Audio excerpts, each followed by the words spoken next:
Good day mga boss. Ayan, so for today, pakita ko lang yung order sa akin na from Kuya Po Nueva Ecija. Boss Daniel Ara, ito na yung order mo na Raider 150 rim set. Ayan, pero ang gusto ni boss wave yung hub niya sa harapan. Ayan. So nag-additional siya ng 650 pesos at ganito na yung magiging hub nyo na pangharap. Ayan. So lighten, detail dyan mga boss. 650 pesos, ganyan na yung hub nyo. So Raider siya, Raider hub pa rin yung likod niya. Ito yung disc niya. So wave hub yan. Wave na rin yung magiging disc niya dapat sa harap. So ito. Tapos ito yung extra hub na Raider na pangharap. Tsaka ito, yan, disc tsaka yung bracket. Kasama na rin yan. So bali nag-add lang siya.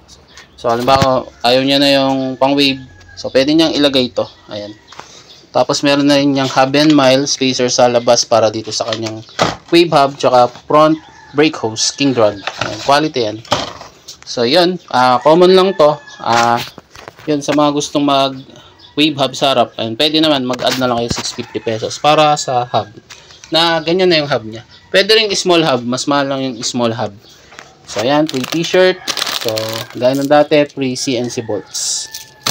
So ito yung dish niya sa likod. Ayan, sa Raider. Ayan. So parang ganyan yung setup niya. Tapos naka Thailand style na rin yung align niya.